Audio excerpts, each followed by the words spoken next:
Yeah, yeah. What's going on? Hey, what's up, Joe? Hey, Hi, hey. Sadie. You guys all right? How's your day doing? How's business? Boy, every evening is better than the night before. Yeah? Yeah, it's been really How do you good. like that? Say Nice. hello to Marcy. All right, so we're here at the District 5, right? Yeah. So what's your favorite thing on the menu here? My favorite thing? On the menu. Oh my gosh, you know the salmon's really good. The what do you call that thing in the little bone there? It's called yeah. So everything's good. All right. Yeah. So what's your favorite Jamaican food? My favorite Jamaican food? Rice and peas and chicken. Nice. Yes. If you could eat one thing for the rest of your life, what would it be? What would it be? Yeah.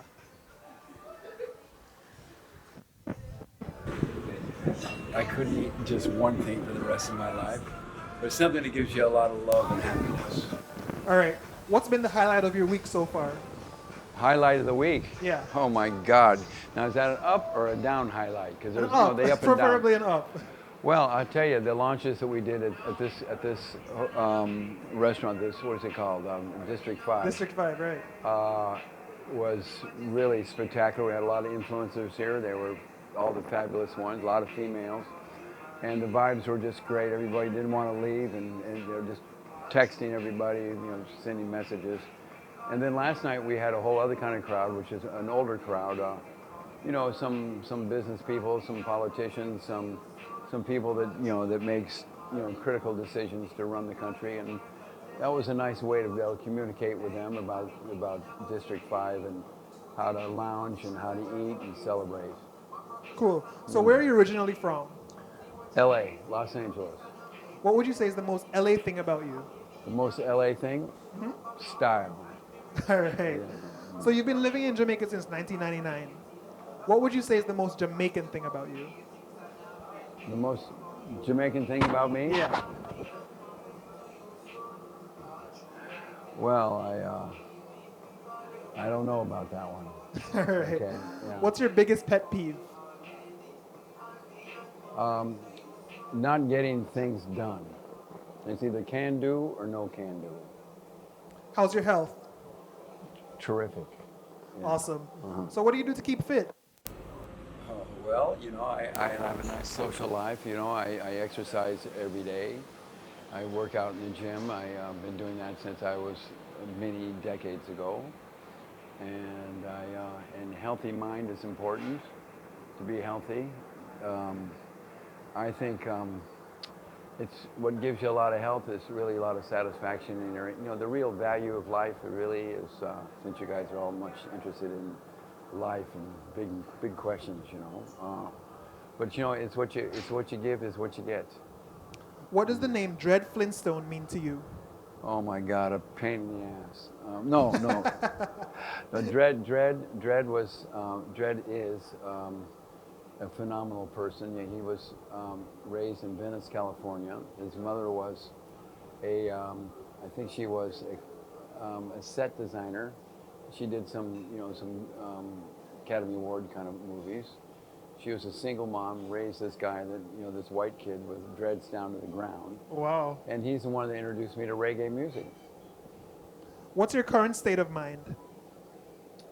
My current state of mind, I'm in a rush. It's late. I got things to do. All right. Yeah. What's the biggest mistake you've ever made? Oh my God. There's so many mistakes and so many lessons that one can learn. But my biggest mistake, I don't think there is a biggest mistake. I think they're just, what do you call it? Blocks, counting blocks of how you climb the mountain. And sometimes you climb, sometimes you fall back a little bit. But I can tell you, one of the best things is not a mistake, but some of the achievements. And the achievements is really about, is how you deal with people and how you stop thinking about yourself all the time and really think about, other kinds of people, what they do, what they represent, what they need, you see. What would you say is your greatest achievement? My greatest achievement? Well, as Jack Ma said, if you stay alive in 2020, you make it through 2020, you're a big success. And so far, that's my biggest achievement. I'm still alive. We got about a week and a half to go. and then we'll see. All right. All right. Which dancehall artist do you identify with the most? None of them. None of them. All right. Yeah. Who is your favorite dancehall artist of all time? Ninja Man. What's the best advice you've ever received? Oh boy. I have to be calm to think about that. Best advice? Best advice. I think my best advice is make money. All right. Yeah. When are you the happiest? When I'm the happiest? Well, after I've had, a tremendous sex. There's nothing better than sex. But I have to give you another one on that, okay? But I don't know. I every day I spend with my son, it's always so much joy it brings me. I have a daughter also, and she's fabulous also. So it's the little things that count, All right. What's the best part about being a father? Oh, to be able to share the future with the next generation. What's your favorite thing about yourself? My favorite thing about myself, not much. I can tell you that. Not much favorite about me, in my perspective. Okay. Uh-huh. What's your greatest extravagance? My greatest extravagance or my biggest? Greatest. Oh my God! I'm glad you put it great. You put great in a new dimension. Great. My greatest extravagance is, wow. Working too hard. Can you say for me the most Jamaican thing in a Jamaican accent? Soon come. All right. Which living person do you admire the most? Living person. Jack Ma. Nice. What is one quality you like the most in a woman? Oh boy. I you know they you know the female energy is really really important, and they know a lot, and so it's a lot to do with love and support and give and take, and you have to look for a soulmate. I believe in soulmates. I've had a few soulmates in the past, and I hope to get another one All right. soon. What's the first thing you notice in a woman? Her body and her eyes and her whole aura. Okay. Yeah. What's your favorite Sumfest performance of all time? Oh my God, there's so many greatest Sumfest performances. It was great once when Ninja Man was on the stage with 100 girls on the stage, and he actually he made it through for 45 minutes, and nobody thought he could do like an international show. That was a good one. But gee, the one with Romaine Virgo and what's her name? That little girl that was Tushane. on that, Tushane. Yeah.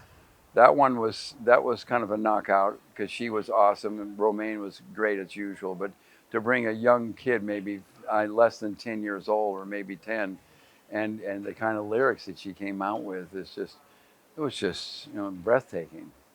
What's your favorite Sting performance of all time? Oh my God. Well, the one that where was it Movado that came out and dealt with Ninja Man, and then it was Movado, right? I think so, yeah. Yeah, that was a pretty big moment. Uh, that one sticks in my mind. All right. What's your favorite thing about Jamaican people? Oh, there's sense of competition. They're very competitive, and they have a good sense of humor. And I happen to identify with a lot of Jamaicans because they're a lot of fun and they're pretty creative and they're very successful. What would you say is the biggest misconception about you? Misconception? Well, they tell me what they say my biggest misconception. What's the biggest misconception about me? What do they say? What is it? I'll have to step in the other room for this. Come on, let's go. All right, Yeah. cool. All right. So what's your favorite book? War and Peace. Nice. Dostoevsky. Good one. Yes. What's your favorite drink? VSOP on the rocks. To you, who is the king of dancehall? Well, there's the king. There's kings. There's queens. There's the gads. You know, there's a ground gad. There's a Gully lot God. of gully god. You know, there's a lot of gods out there, and I think that. Thank you, thank you. I think that you know, Beanie Man is just such a across the board favorite around the world. He's got to be way up there. All But for me, you know, Bounty Killer is the one. You know, All right, cool. What is your greatest regret? my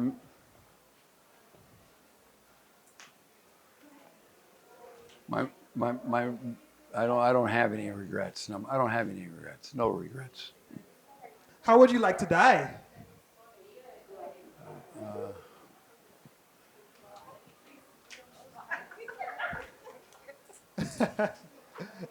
I don't believe in death. You know, You don't believe in death? I don't believe in death. You never die. You know, All right, cool. What would you say is your greatest fear? of not communicating clearly. Window seat or aisle seat? I'll. What is the most important lesson you've learned in business? To listen. To listen. So, what's the best gift you've ever received? Well, let me give you one right now. Now you see this statue here? Yeah. This is. I want to introduce you to somebody here. This is Marcy Chin, Hey, Marcy. and she has a very similar kind of body type as this, don't you think? Nice. And you know, that could be she. What do you think? She, you know, she's cool. got some money in here. You know, she's a money girl. You know, she So likes that's my money. gift. Yes, that could be your gift. All right, cool. So, what does this guy mean to you? Oh, this is Sepp Donahauer, and he's a legend in the business. He runs the New York office for Downsound Records, and this is, you know, Alexander Pike. He's he's the actually guy that's the manager of the hotel, and he's brilliant. Watch him. All right, cool. Learn from the best. Okay. So, what's the best gift you've ever received? Well, you know, there were some artists that gave me some gifts of good performances, you know, and they. I'm going to the ground level. Okay. The best gift I've ever received. You know, a lot of love from my parents and guidance. Never ever thought that I'd ever be abandoned or anything. You know, like some people are, and a lot of patience. Parents that had a lot of patience with me. That's for sure. And I think that's a pretty good one. You know. Yeah. All right. What are the 3 best words to describe Aishana? Well, Aishana, let me tell you, I have to. It's more than 3 words. So we're in one of those galleries, a galleria, or one of those malls in, what do you call it, in Kingston, in Miami, and we're walking around. Maybe it was Atlanta, and we're walking around shopping, and. Oh shit! I didn't park here. Okay, and so I'd hold her hand in the mall, right? Right. Walking around, and she'd get nervous when I do that. I like to make her nervous. Okay. And she said, "Joe, you can't be holding that. They're going to think that we're a couple or something." I said, no, don't worry about all that. Just have fun, you know. But she was such a little, she was giggling inside, you know, because she was kind of a little nervous about that. And Yeah. so I like to tease her and make her feel good, you know. But All that's right. something I remember about Aishana that's cute. All right. But I so- can tell you, Aishana, she learned a lot from us. You know, we did a lot of hit records with her. And she was listening, she learned a lot. And it was not easy for her because a lot of people were bashing her in the beginning. And that's the way it is with the females. And Well- she learned a lot. she's still making a living. You know, Nice. isn't that So what nice? would you say to 25-year-old Joe? The 25-year-old Joe? Yeah. Well, that's right now. Yeah. What do you want me to say right now? All right. Yeah. What's the most important thing your father has taught you? Be patient. Make money. Okay, let's keep going. Oh, this is a car. Okay, So you're gonna now, go do in the you think garage. you're wealthy? Yeah, you're gonna go in here. Yeah. What? Do you think you're wealthy? No. When do you feel the wealthiest? Well, if I don't think I'm wealthy, how can I feel the wealthiness? All right. I don't think. I think it's more dynamic than just money. You know? All right. Yeah. Do you remember this time? Oh my God. Look at this. This is quintessential graphics. Simplicity of graphics. You know, the Grateful Dead, and this this was done by Pacific Presentations. My brother was part of this, and they were one of the top three promoters in the United States as college kids. They were bored college kids, and they got in the rock and roll business because, well, it was a fun thing to do, and they could meet a lot of pretty girls and stuff. And they were really good at it, smart, you know, and they could compete in the hardest competition in LA, you know. So What's your favorite kind of cereal? cornflakes. What's the hardest part of being in charge of Sumfest? It's a real big team effort. It's getting a lot of things done. It takes about 4 months to do, you know. It's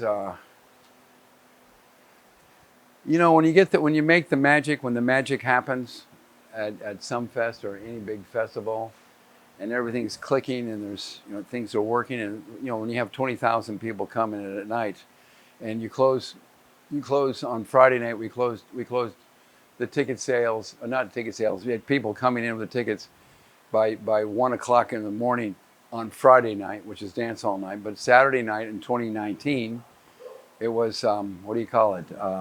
We closed it at 12. Now I have to change my clothes, so you guys have to stay over there while I change my clothes. It's all right. Go ahead, keep asking. All right. So what's the most expensive thing you own? My life. What does the date May 7th, 2015 mean to you? Oh, that's Toya. That's when Toya took off. That was the mother of my child, Joey.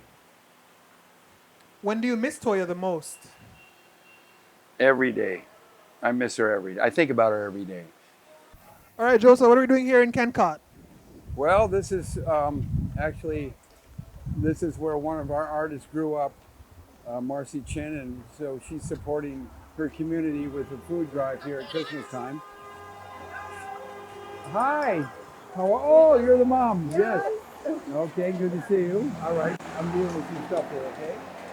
So this is we're in conjunction with Grace Foods, and you know, DSE, Rapid True Value, Tracks and Records, Pure Country, Reggae Sunfest, as an example of, you know, it's Christmas time, and this is our little give back to some people that don't have much. So, you know, that's what it's about. Give back.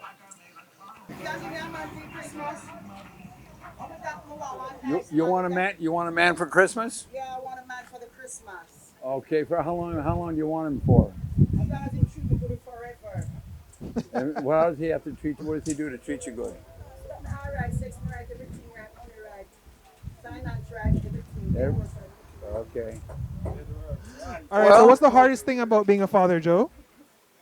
Well, the hardest thing is to really understand the importance of paying attention to a young person growing up, and to give them all the support and love and concern. You know, it's not difficult really. It's just a question of, you know, just spending the time.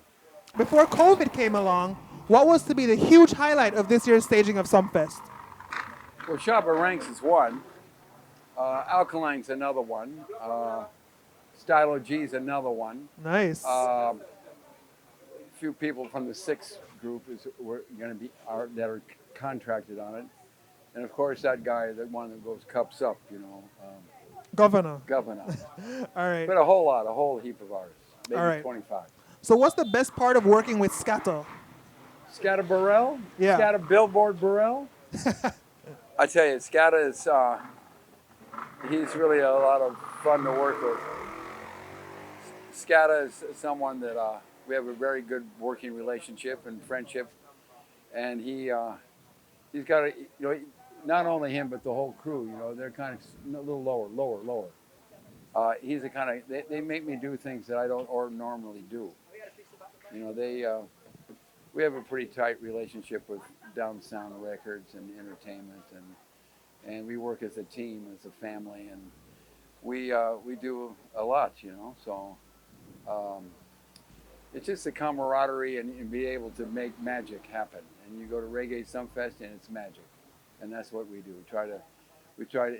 Same with the records. We're back in the record business again in terms of. We took a little hiatus there. We got a little bored with certain kinds of behavior, so we took a couple years off, and now we're back full steam ahead with new artists. Marcy Chin's one. Diane is another one.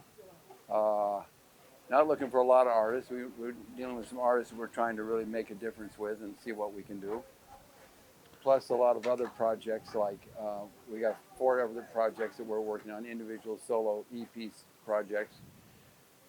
Doing something with Merciless, see what we're going to do with him, and see, he's a great songwriter, he's a pretty good performer, and we'll see what happens. All right. So what would you say is Scatter's most annoying habit? Well, not showing up on time is one. Another one would be he's not really annoying ever. It's always we have a good. Everybody is pretty good. We play with each other. We tease each other. All right, cool. So what's one business principle that you always practice? Honesty, integrity, trust, and being the best. Working the best you can. So what does the date March 28th, 2005 mean to you? March 28th, Yeah. 2005. Right.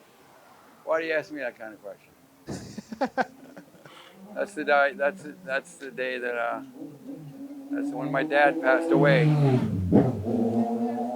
That's the day when my dad passed away. Yeah. Right. 2005, huh? Wow, that's a long time ago. 2005? God, it just goes that fast. 15 years ago. Jeez Louise. What does the name Tycho Brave mean to you? It means to me,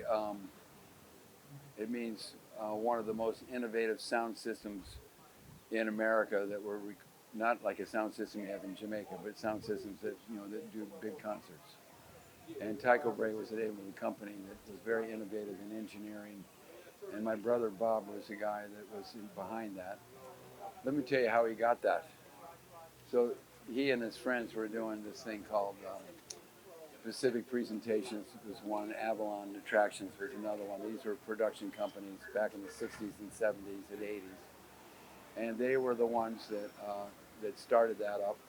And then they did something at the Rose Bowl in Pasadena. The Rose Bowl is a pretty big bowl game for college football.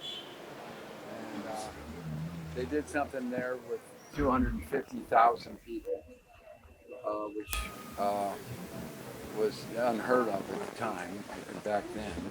And then they did another one that nobody came to, and then they had to take a break after that. So they gave my brother Bob the sound system, and he turned that into an engineering masterpiece of engineering, and made wah-wah pedals and stuff that helped the musicians do. So this is Jimi Hendrix period, right? And the Doors period, and Janis Joplin period. This is big pop acts, and they became friends. Stewart, Rod Stewart's another one. The Rolling Stones, another one. So big names. Big names and big times, and so that to me, it's just one of the achievements that my brother did, and that's Tycho Brahe was back in the day. He was an astrologer, not astrologer. He was the father of astronomy. Astronomy, yeah. And he was a big guy, and I don't know, my brother came up with that name. We don't know how he did that, so, but Bob's different, you know. All right. So now, back in the day, you were a trader of commodities on the New York Stock Exchange. Are you still into trading? Well, I'm more interested in trading places, but that was a gas back then. I did a lot of trading there as an independent person, and I learned a lot about greed and fear. You know the difference between greed and fear? Tell me. I don't know. No difference. Oh. No difference.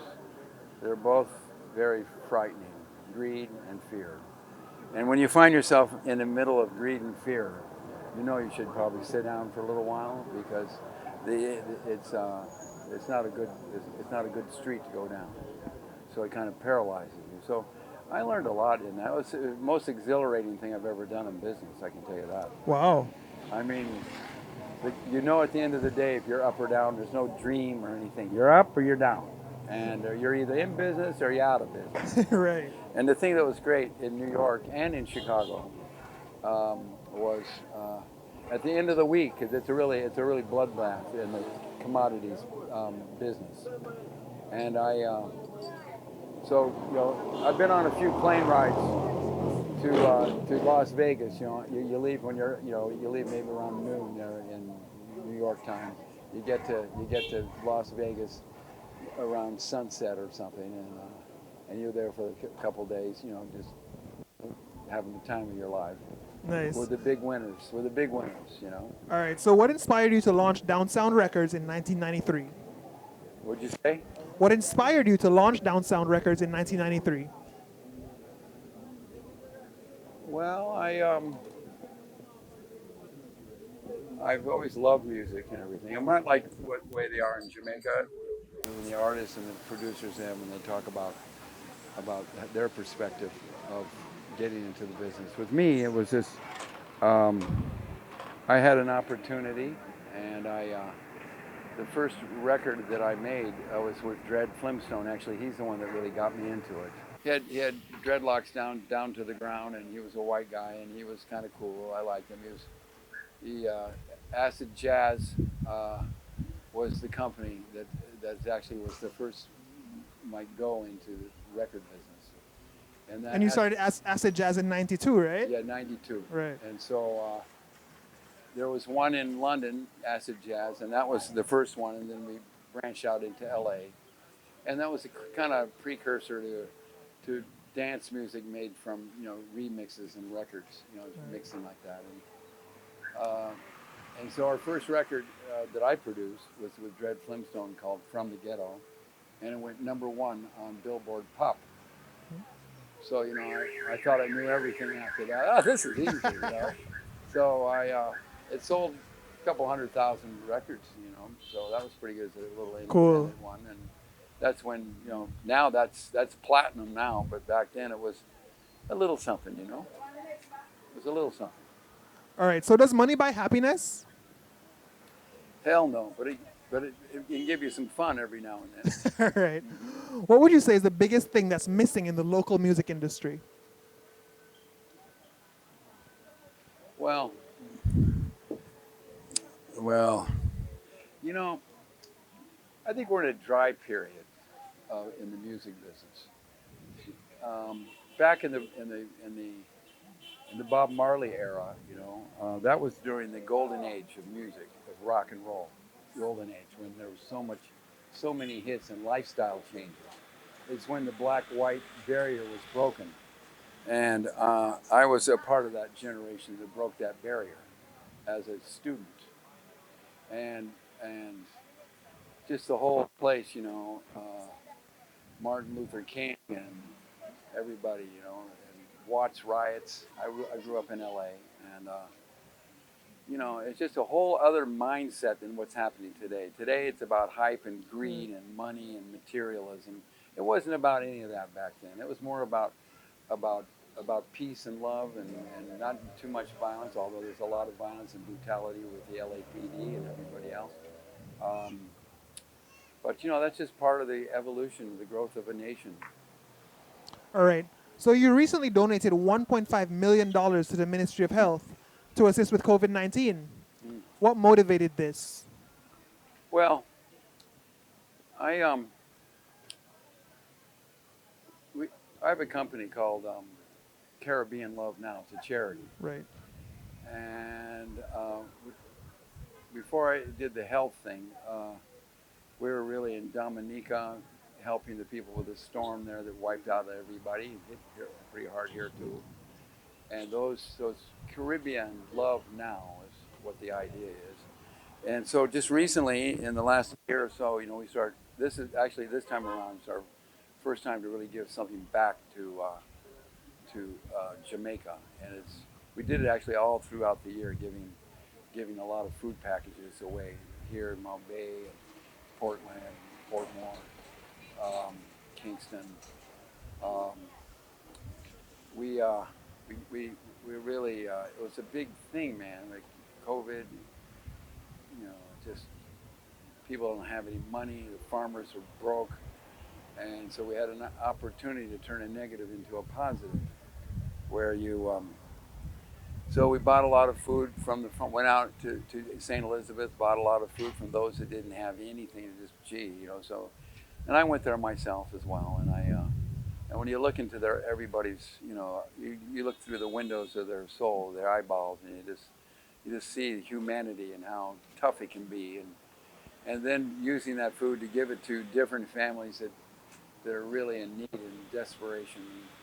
It's important to be in touch with humanity, and charitable contributions are so important around the world. And the thing with COVID, it's really stopped a lot of the charity organizations because there's just no money, and so it's going to get harder for everybody until we get through this COVID-19. And we're on our way. We're on our way to getting through. We're surviving 2020. Perfect vision, huh? Makes you wonder about perfect vision. Yeah. So, but I think that we as a company at Downsound Entertainment and Downsound Records have learned a lot through COVID, because we've been forced to look into ourselves and get introspective, and to understand that there's something more important than we or some hit record. It's really about we've been forced to be able to support one another, a brother's keeper. We just have to have a different perspective on life to be able to save the planet from all the global warming and all the irresponsible littering around the world that's killing the ocean. The fact that we were down for maybe 3 months with just no traffic, no nothing, and you see the air get clean in places, you see the seas get clear like that. I mean, how do you do that? The Almighty did that too. It's another lesson. Are we going to learn from these lessons? I pray that we do, but I don't know. We'll see. Who is your biggest celebrity crush?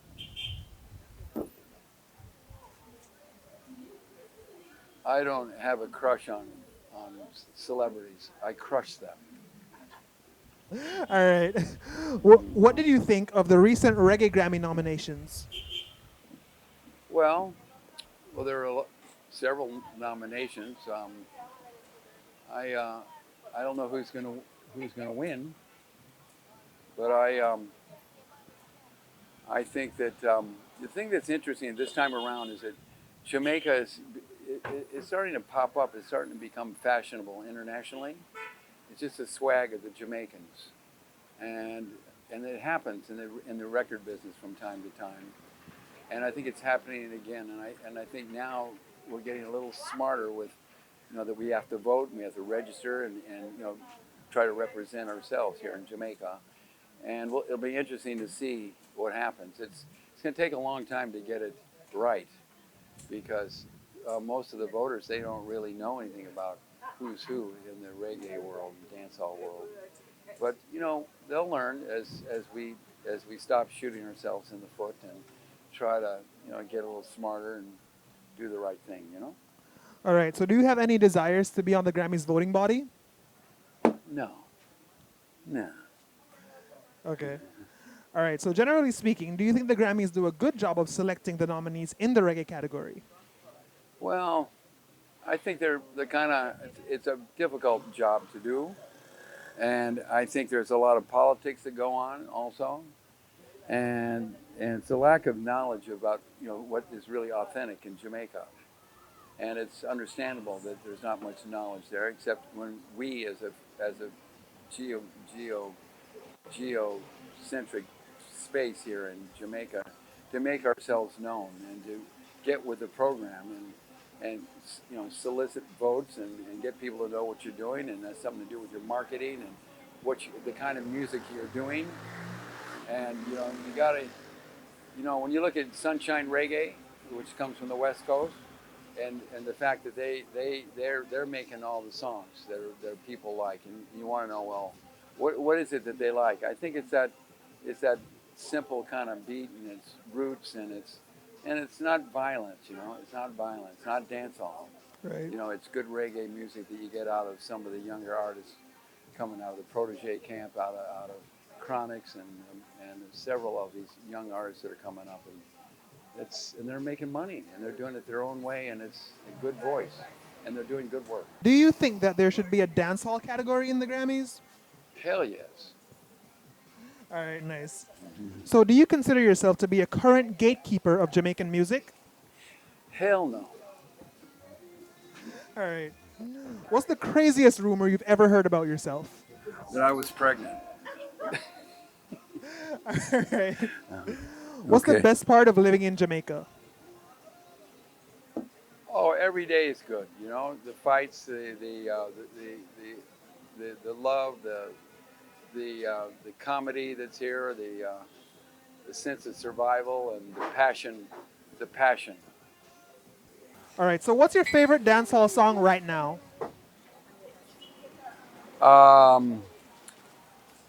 Born Good.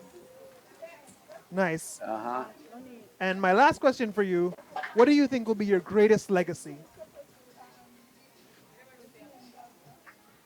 God knows. I don't know. God knows. All right, cool. Yeah. But I tell you, the thing, the give back. This is Christmas time here. It's about 89 degrees outside Fahrenheit, and these kids are ones that have families, and they're going to get some packages that we're giving away. We've been dealing with Grace and DSE and Rapid True Value and Tracks and Records and Reggae Sumfest, Pure Country. It's a Rapid True Value, and this is a thing where these are some companies I'm involved with, and to show. So we're trying to show unity not only through the music, but through the people that support, the sponsors that support the music, and to show that we're unified here to support our culture, our music, our festival, Reggae Sumfest. All right, cool. Sounds good. All right. Thank you, Joe.